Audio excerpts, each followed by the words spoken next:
everybody, I am Keaton, and this is Kid Catholic, Season 7, Episode 17. I hope you all had an amazing Christmas. Happy New Year's to all of you. It is New Year's Eve. The end of our decade is approaching. We are coming up on 2020. It's just crazy. I don't know, it seems like 2019 went by super fast. Is it just me? It seems like 2019 started yesterday, and now we're already to 2020. It's crazy. Anyway, yeah. So for today's topic, since we are going into the new year, there's sort of a saying that I don't really like. That's New Year, New Me. A lot of people say that, and I don't really like it because it's the same you. You can change things about yourself, but you're still the same person. You're still created in the image and likeness of God. So I don't really like that saying, but a lot of people do use it. But about that, coming into the new year, it can be a change because really, in my opinion, nothing's really different in the new year, but we can still look at things differently. It can sort of be a new beginning in a way for us. And so sometimes change like that can scare us.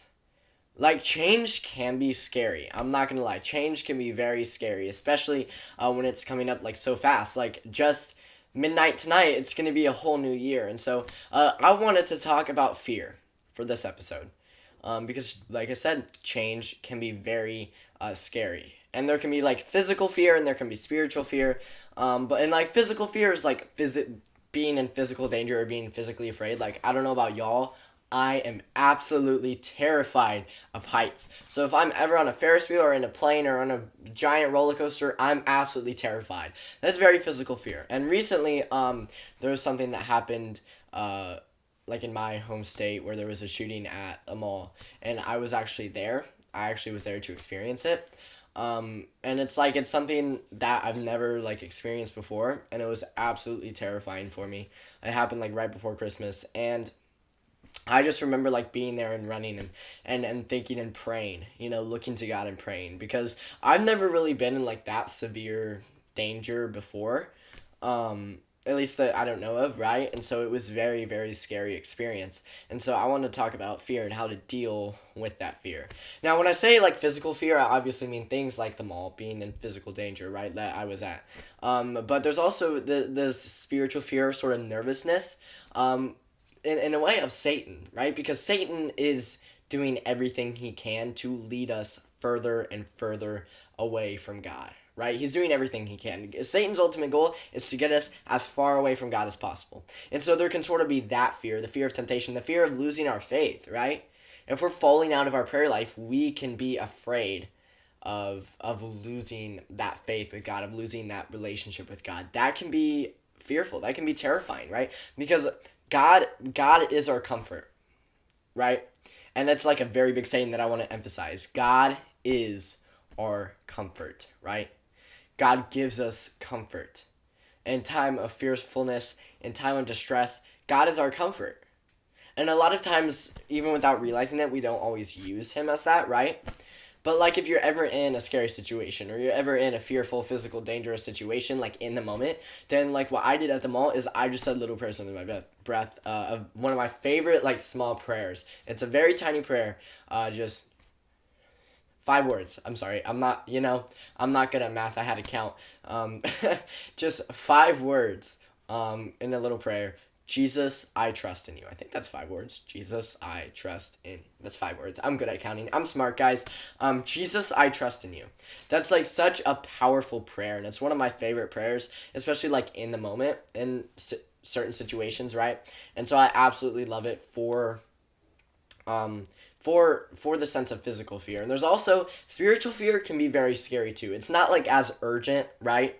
But it can be very scary too, because we can look at our relationship with God and we can look at Satan. We can be very afraid of what might be to come. And when it's a case like that, when it is spiritual fear, there are greater ways to deal with it, because physical fear a lot of times, depending on the situation, of course, but I'm just going to use where I was at the mall, for example. There wasn't time to sit there and pray and think about it. It wasn't a days thing, right? It was a in the moment, Jesus, I trust in you type thing.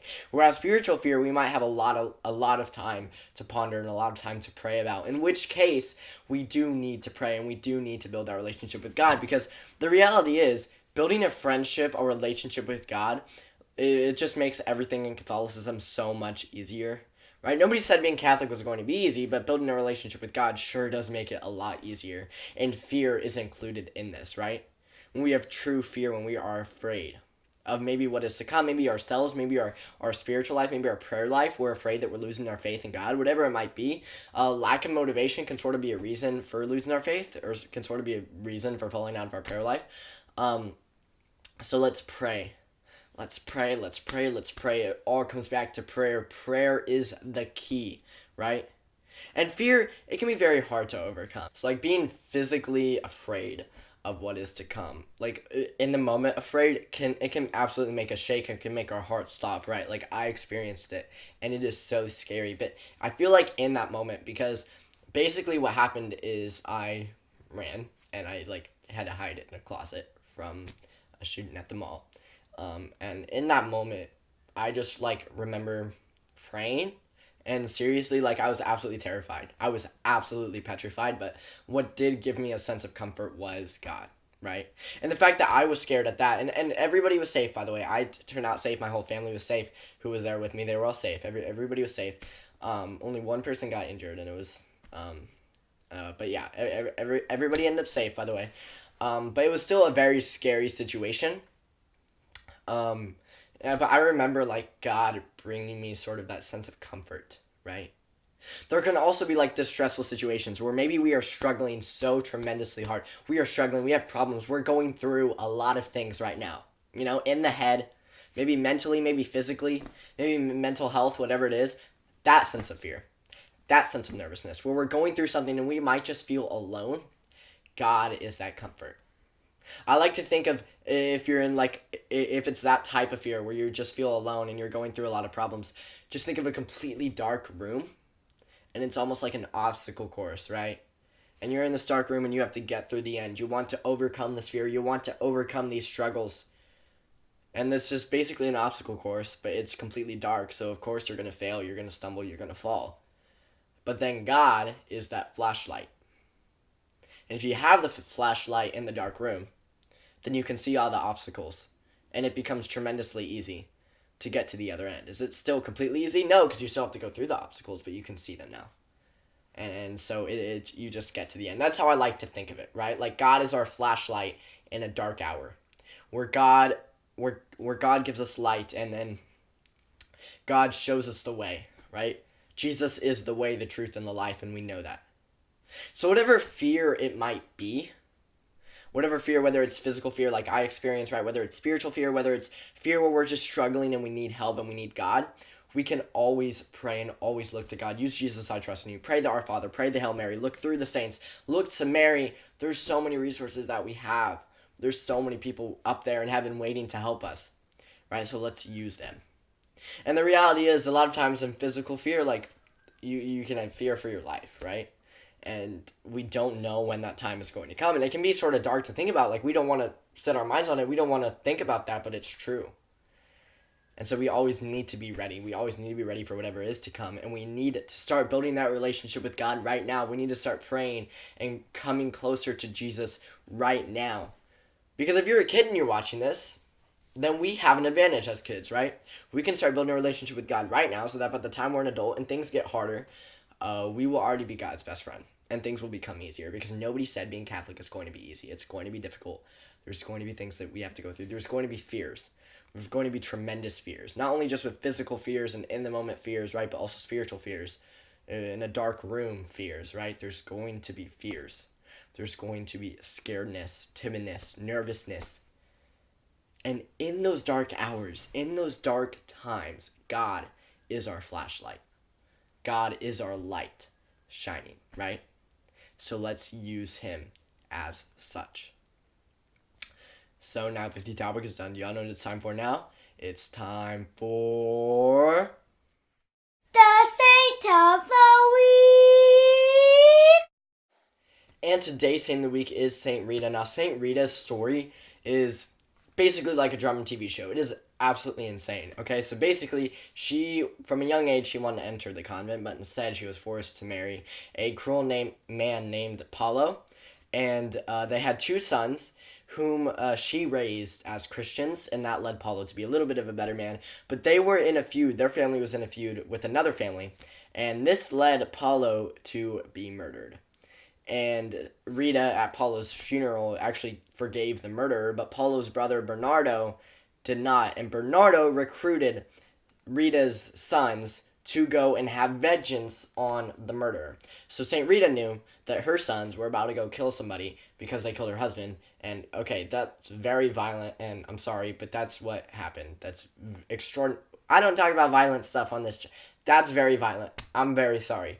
But that's what happened, and she prayed. She prayed to Jesus that Jesus would take her sons before they committed the mortal sin of murder, and so Jesus did just that. And Rita still really wanted to enter a convent with her family dead, but the only way she could do that was to heal the feud between her family and the other family, and she had Bernardo do such, and Bernardo repented and was apologized basically for his terrible sins. And so Saint Rita then was allowed to enter the convent, and Saint Rita dedicated her life to Jesus from there, and she died peacefully as a nun, which is absolutely incredible. I told you it was a pretty crazy story, and I'm sorry for the violence that I mentioned in that story, but that's what happened. And so that is a definition of a very scary situation, right? A very, very, very, very, very scary situation. And so I thought she'd be a great saint for this topic because clearly she went with a lot of fear. But she overcame that fear by building that relationship with God, by entering the convent, by dedicating the rest of her life to Jesus. That fear was overcome, and now she's a saint in heaven. So clearly she did some right. And so anytime, whether it be a little fear, whether it be a big fear, we feel like we have that immediate fear. First off, we can use the Jesus I trust in you prayer, but we can also pray through Saint Rita, because we don't pray to the saints, but pray through Saint Rita for help. She is an absolutely incredible saint. She is also the patron saint of impossible situations, which is, again, perfect for this topic. Hi, Jasmine from school. I'm filming right now. Hi. So this is Jasmine from school, everyone. Hi. I'll call you back when I'm done filming. Bye, Jasmine from school. Bye. So, thank you all for watching. Please click the red subscribe button down below and the bell next to it. That way you get notified when I come out with a new video. Please share this channel and video with your friends and family. Make sure that they know about Kid Catholic. Please like the video. Please check out my website, kidcatholic.com. There's so many awesome things you can do on kidcatholic.com. All my videos are up there. You can read about me. There's a photo gallery up there. You can buy your very own Kid Catholic t-shirt. You can buy it on kidcatholic.com. Please go check out kidcatholic.com. Also, check out all three of my social medias, Facebook, Twitter, and Instagram. The link to all three of those will be in the description below. Please comment any saint or topic suggestions that you might have down in the comments, and I might just get to them.